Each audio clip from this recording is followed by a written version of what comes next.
dengan kabar Pak Mus? Alhamdulillah sehat. Doanya dari jenengan kita bisa ketemu kembali dalam kondisi sehat yang walafiat. Dari istirahat ini? Ya, sudah tadi istirahat. Ini Pak Anang, saya hanya ingin menanyakan berkaitan dengan kegiatan observasi yang Pak Anang rencanakan akan dilaksanakan nanti sebelum melaksanakan observasi. Saya selaku observer nanti ingin menanyakan berbagai hal berkaitan dengan pelaksanaan observasi nanti. Yang pertama ini berkaitan dengan materi. Kira-kira materi apa yang akan disampaikan nanti untuk ke anak? Materi yang akan saya sampaikan yaitu tentang keanekaragaman budaya, khususnya mata pelajaran PKN.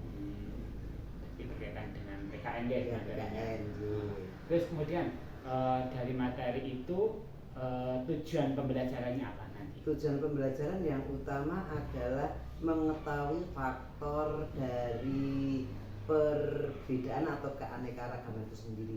Jadi apa yang menyebabkan budaya kita itu beraneka ragam. Jadi begitu. Jadi menyampaikan beberapa faktor-faktor berkaitan dengan keanekaragaman budaya yang ada di Indonesia. Nah tentunya membutuhkan beberapa strategi berkaitan dengan itu. Kemudian dari pelaksanaan observasi nanti, wilayah area pengembangan apa yang akan Pak Anang munculkan di sana? Untuk pengembangan kami ingin mengembangkan untuk keterampilan, salah satunya adalah penekanan untuk literasi. Jadi karena kami pikir bahwa untuk literasi itu sangat sulit sekali untuk telah ditemukan, anak-anak masih kurang. Jadi titik fokusnya areanya adalah berkaitan dengan pengembangan literasi. Satu sisi bagaimana meningkatkan literasi anak, begitu juga bagaimana Pak Anang nanti bisa menyampaikan bagaimana supaya anak bisa meningkatkan literasi. Nah, itu butuh strategi, butuh cara. Strateginya kira-kira apa? Nah, untuk strateginya saya akan menggunakan alat bantu video.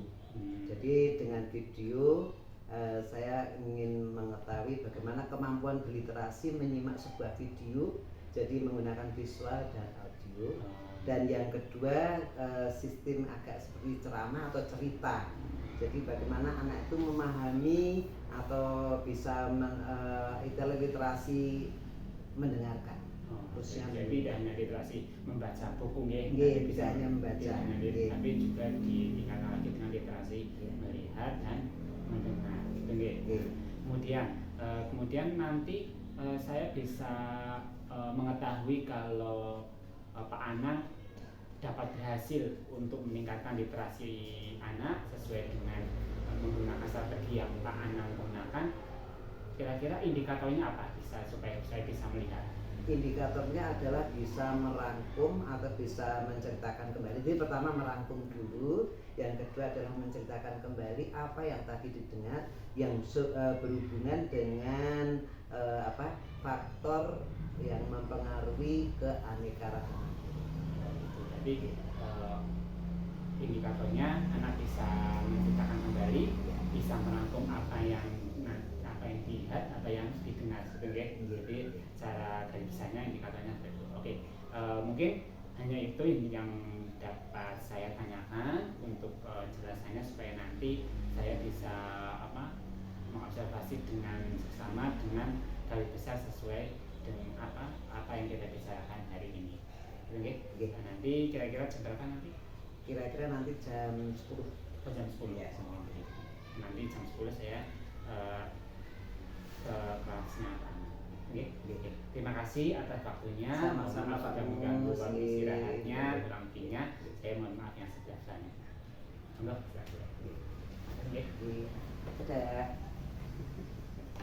Memiliki 5 pulau besar. Nah, 5 pulau besar itu ini Sumatera, kemudian ini Kalimantan, kemudian ini Jawa, ini Sulawesi, ini Papua. Itu pulau-pulau besar. Masih ada pulau-pulau kecil, seperti ada Pulau Nias di sini. Hanya daerah yang disebut dengan strategis istilahnya, menguntungkan. Karena apa? Indonesia itu diapit oleh dua benua. Coba benua yang ada di dunia itu benua apa saja. Jadi mereka itu hidupnya berpindah-pindah di dalam hutan.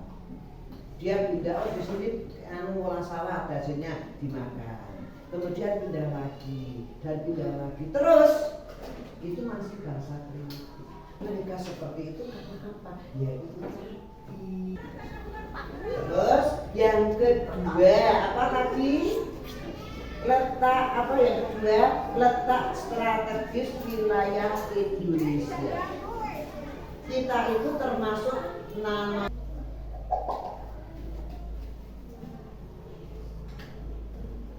Di Jawa terdapat suku Jawa yang memiliki kebudayaan yang sangat kaya.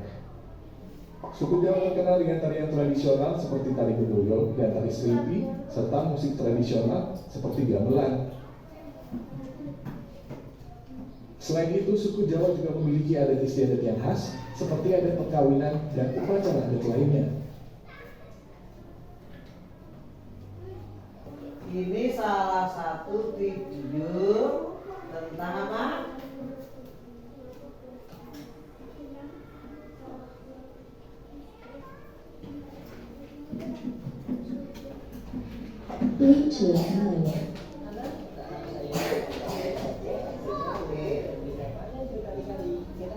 Ini kok video keanekaragaman budaya. Fungsi untuk mengekspresikan identitas, biasanya dikaitkan dengan wilayah geografis atau sejarah. Pakaian adat juga dapat menunjukkan status sosial, perkawinan, dan agama. Berikutnya, tarian adat. Tari adat merupakan tari yang berkembang di suatu daerah secara turun-temurun. Tiap daerah mempunyai tarian adat masing-masing dengan kerumitan yang berbeda. Barat, suku asli dari Jawa Barat adalah suku Sunda. Rumah adat dari Jawa Barat yaitu rumah kesepuhan. Pakaian adatnya berupa kebaya. Tarian adat dari Jawa Barat antara lain tari jaipong. Alat musik yang terkenal dari Jawa Barat adalah angklung, sedangkan lagu daerah yang terkenal antara lain Mamut Dadali. Senjata asli dari Jawa Barat berupa kujang, dan makanan khasnya yaitu lain suku Dayak Mancu, suku Kayong, suku Skadua, dan juga suku Pontianak. Rumah adatnya bernama Rumah Panjang. Pakaian adatnya yaitu kimbaga untuk pakaian laki-laki dan kimbibine untuk pakaian perempuan. Tarian adat dari Kalimantan Barat antara lain tari monong atau tari manong. Alat musik dari Kalimantan Barat ini bernama tumah, sedangkan lagu daerah yang terkenal berjudul lagu Aek Kapuas. Senjata tradisional yaitu berupa mandau, dan makanan khasnya yaitu pengkang. Berikutnya Provinsi Maluku. Suku asli dari Provinsi Maluku ini antara lain. Nah, kita lanjut. Berikutnya adalah Sulawesi Selatan. Suku asli dari Sulawesi Selatan antara lain suku Makassar, suku Bugis, suku Toraja, dan juga suku Mandar. Rumah adat dari Sulawesi Selatan bernama Rumah Tongkonan. Pakaian adatnya yaitu baju bodo. Tarian adatnya antara lain tari kipas pakarena. Alat musiknya yang terkenal yaitu keso-keso dan lagu daerah yang terkenal berjudul lagu Angin Mamiri. Senjata tradisionalnya berupa badik dan makanan khasnya bernama kapurung. Berikutnya Provinsi Papua. Suku asli yang terdapat di Provinsi Papua antara lain suku Asmat, suku Dani, dan juga suku Biak. Rumah adat dari Papua bernama Rumah Honai. Pakaian adatnya yaitu terdiri dari rok rumbai dan juga koteka. Tarian adat dari Papua antara lain tari musyoh dan juga tari selamat datang. Alat musik dari Papua yaitu kifa, lagu daerah yang terkenal dari Papua antara lain lagu akustik dan juga yangko rambayangko. Senjata tradisional berupa busur dan panah dan juga tombak. Dan yang terakhir makanan khas dari Papua adalah papeda. Nah, itulah bentuk-bentuk keberagaman budaya di Indonesia agar keberagaman Indonesia. Dan mengapa terjadi seperti itu? Jadi hari ini kita belajar mengapa kok Indonesia itu kok beraneka macam budayanya. Penyebabnya tadi sudah. Yang pertama tadi apa? Yang pertama apa tadi? Tak lupa. Mengapa Indonesia memiliki keanekaragaman budaya? Pertama adalah negara kepulauan, daerahnya terpisah. Yang kedua, sekali apa? Ada. Ayo itu tadi kepulauan. Kemudian letak yang strategis. Terus apalagi? Akses, komunikasi, dan transportasi. Terus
contoh ya.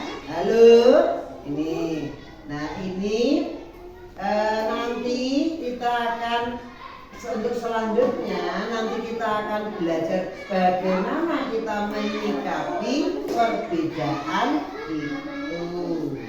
Baik, pelajaran hari ini cukup. Sekarang boleh istirahat. Ya, bisa. Selamat siang. Selamat sore Pak Anas. Selamat sore Pak Anas. Maaf mengganggu waktunya ya. Oh, tidak apa-apa. Waktunya Ya. istirahat setelah ngajar sama anak malah diminta untuk ngobrol sebentar sama saya. Apa-apa. Tukar pikiran. Jadi ini Pak Anas, alhamdulillah ya kemarin Pak Anas pada tanggal 15 Oktober Pak Anas sudah melaksanakan observasi ya, di kegiatan yang kemarin kita sudah ngobrol berkaitan dengan observasi yang kita laksanakan berkaitan dengan pembelajaran Pak Anas waktu itu adalah dengan PKN ya, PKN di mana tujuan pembelajaran yang Pak Anas sampaikan melestarikan keragaman budaya Indonesia. Kemudian area pengembangan yang tidak dicapai waktu kemarin masyarakat adalah meningkatkan keterampilan dalam mengusahakan peserta didik akan meningkat dalam berliterasi. Nah, strategi yang dipersiapkan oleh Pak Anang kemarin adalah mempersiapkan sumber belajar berupa slide PowerPoint, buku paket, dan pengalaman Pak Anang selama menjadi guru. Kemudian memfasilitasi kebutuhan belajar murid dengan cara mempersiapkan media berupa video pembelajaran. Alhamdulillah sudah terlaksana. Hari ini kita mau ngobrol berkaitan dengan pelaksanaannya Pak Anang. Kemarin Pak Anang sudah melaksanakan pembelajaran sesuai dengan area pengembangan yang Pak Anang ingin ditingkatkan. Nah, yang pertama Pak Anang, rasanya bagaimana Pak Anang setelah melaksanakan pembelajaran kemarin? Setelah melaksanakan pembelajaran yang kemarin, perasaannya kalau menurut saya tetap belum puas. Belum puas karena belum sampai hasilnya belum maksimal dan sudah menjadi kita yang itu selalu ingin berkembang, jadi tidak ada yang namanya rasa puas itu. Ini Pak Anang merasa masih belum ada maksimal puas. Kemudian belum puasnya di mana Pak Anang? Ya, untuk ketidakpuasan saya yang pertama adalah karena prosesnya, ya.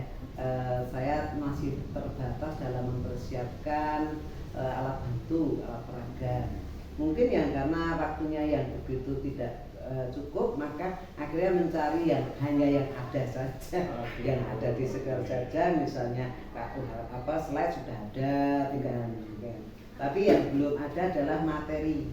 Jadi saya belum berhasil membuat materi itu dikemas sedemikian rupa sehingga bisa enak diterima oleh anak. Memang ya, kemarin saya sudah sempat melihat materinya monoton itu sendiri, tidak menarik, tidak istilahnya tidak sekian anak. Harusnya materinya harus ada karakter yang bikin anak itu tertarik. Tapi di situ memang belum maksimal di situ. Tadi karena prosesnya yang pertama berkaitan dengan medianya, yang kedua karena mungkin strateginya strategi yang Pak Anang gunakan gimana sih kemarin? Kampanye apa ya? Bentuk ceramah, kemudian tanya jawab. Ya, jadi masih menggunakan strategi kuno. Memang karena itu terus terang karena apa? Karena materinya saja yang terlalu luas kalau menurut saya. Jadi kan keberagaman itu nanti akan menjangkau ke sana kemari. Jadi kalau misalnya kita tuh mau menjelaskan secara lengkap itu jatah jam waktu tidak cukup. Memang seharusnya kita harus mempraktekkan, istilahnya mengenalkan anak kepada perbedaan itu sendiri ya. Misalnya budaya tarian itu kan paling enggak anak harus mengenal gerakan-gerakannya itu. Ya, tapi seperti itu baru yang bisa saya laksanakan. Memang kemarin saya melihat Pak Anang lebih menguasai terkait dengan ceramah ya, sehingga belum memaksimalkan potensi anak ya, sehingga belum aktifkan anak untuk belajar, sehingga anak seolah-olah masih berupa mendengarkan saja. Nah, kemudian mungkin dari perasaan Pak Anang sehingga tadi memunculkan menyampaikan Pak Anang kekurangan berkaitan dengan media, kemudian materi dan strategi ya kekurangannya. Kemudian yang mungkin ada sisi keberhasilannya ya, walaupun tidak banyak ya, yang merasakan Pak Anang. Ya kalau saya sementara materi sudah tersampaikan itu ya seperti itu. Materi tersampaikan. Meskipun nanti kita belum mengetahui mana hasilnya, nggak saya pada belum kali terasinya gitu. Kemudian yang perlu diperbaiki apa Pak? Yang diperbaiki tentu saja adalah strategi dan media. Saya dulu selama ini belum sempat ya. Kalau di kurikulum sebelumnya saya ada beberapa materi yang tersimpan bentuk PowerPoint yang sudah saya istilahnya saya kombinasi dengan video dengan dan cerita dan sebagainya. Tapi untuk kali ini saya belum bisa membuat. Oh, okay. Nah, berkaitan dengan strategi dan media, menurut Pak Anang, jika dikaitkan dengan materi berkaitan dengan keragaman budaya, kira-kira strategi yang baik untuk menyampaikan ke sana? Kalau menurut saya malah justru anak itu kita diajak untuk outing kelas. Misalnya ke taman-taman budaya, museum-museum yang istilahnya ada keanekaragaman itu.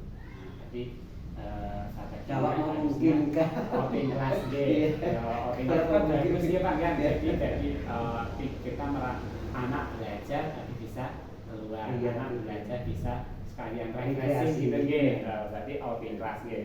Bagus kita strateginya nggih. Selain outing kelas selain enggak Pak?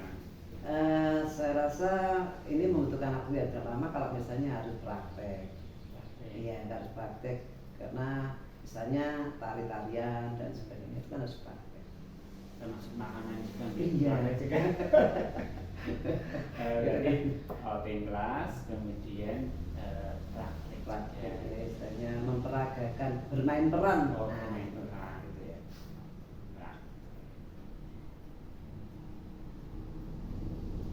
Nah, kira-kira dari dua strategi yang tadi itu kan otomatis membutuhkan waktu yang lama ya. Misalkan ada nggak strategi yang lain selain outing kelas dan prakteknya mungkin yang kemungkinan misalkan berkaitan dengan waktu, kalau outing kelas lainnya nggak mencukupi deh, mereka pun juga tidak mencukupi. Kira-kira strategi yang lain apa? Akhirnya mencari YouTube. YouTube ya. YouTube ya sudah ada, kemudian dikemas lagi kalau bisa, atau mungkin mengkombinasikan antara PowerPoint yang kita buat dengan YouTube, dengan media yang ada. Jadi rencana Pak Anang mungkin untuk ke depan, karena mungkin ini materinya sudah selesai kaitan keragaman budaya. Belum. Berarti mungkin ada rencana nggak Pak Anang berkaitan dengan supaya anak lebih memahami berkaitan dengan keragaman budaya, Pak Anang bisa melaksanakan outing kelas, praktek, ataupun nanti memang akhirnya memang kalau nggak ada waktu akhirnya nonton YouTube. Yang paling efektif, yang paling mudah yaitu mencarikan istilahnya literasi berupa video. Biaya murah dan waktunya cepat. Ya, rencananya kapan Pak Anang untuk melaksanakan kegiatan kami kan strateginya mungkin minggu depan. Ya. Sekaligus itu nanti kan untuk persiapan P5 kan. Itu kan hubungannya dengan itu juga. Itu harus berkaitan ini untuk minggu depan berkaitan dengan P5 juga nggih. Kemudian dukungan apa yang Pak Anang yang harapkan dari mungkin tidak kan kemungkinan untuk mencapai ini semua tidak hanya dari Pak Anang sendiri toh, mungkin ada yang lain, mungkin dari kepala sekolah ataupun dari orang tua. Yang jelas kita sementara aja kita bergantung pada jaringan internet aja. Kita ambil di YouTube itu banyak sekali sedia gitu. Ya memang bagus ya ada rencana Pak Anang untuk meningkatkan literasinya. Kemarin menggunakan model selama tidak maksimal, Pak Anang sudah mempunyai rencana selanjutnya mungkin dengan YouTube ya, dengan memperbanyak menonton YouTube berkaitan dengan keragaman dan budaya. Karena kan YouTube itu kan termasuk juga literasi. Jadi literasi kan mendengar, juga menyimak, juga melihat video, juga membaca. Bisa saya tekankan. Ada rencana nggak berkaitan dengan nonton ya? Kalau nonton itu harus bersamaan atau misalkan atau anak menggunakan HP sendiri atau gimana? Beberapa kali untuk pengalaman tahun yang lalu itu video saya share di grup orang. Iya. Dan juga saya beri tugas untuk mencari sendiri, tapi saya kasihkan linknya. Hasilnya bagus ya? Ya lumayan, paling enggak ikut meningkatkan taraf pemahaman anak. Jadi rencana pangan sudah bagus untuk meningkatkan daya literasi anak, ya namanya keragaman budaya menggunakan YouTube, ya sudah disampaikan Pak Anang sudah punya rencana akan membagikan linknya ke anak setelah ke anak bersama orang wali siswa ya. Kemudian komitmen apa yang Pak Anang butuhkan? Saya harus karena ini rencananya sudah bagus, tentu tanggung jawabnya Pak Anang apa? Ya komitmen saya ya harus ngecek. Jadi istilahnya membuat jadwal, kemudian dicek. Artinya memantau bagaimana pelaksanaan. Seperti tahun kemarin, contohnya pembagian tugas, kemudian yang saya sudah melaksanakan tugas memang saya cintai dan saya laporkan kepada orang tua. Jadi biar kita kerjasama dengan orang tua. Dengan Pak Smart ini seperti itu, Pengalaman tahun yang kemarin gitu. Bagus, semoga bisa dilaksanakan di kelas yang ini. Jadi mungkin hanya itu saya harapkan saya berharap ya saya doakan juga semoga Pak Anang dalam melaksanakan rencana yang lebih bagus yang sudah direncanakan oleh Pak Anang, karena kemarin dirasa Pak Anang belum berhasil, semoga ke depan bisa berhasil sesuai dengan apa yang Pak Anang rencanakan, yang Pak Anang inginkan berkaitan dengan literasi anak sehingga bisa meningkat.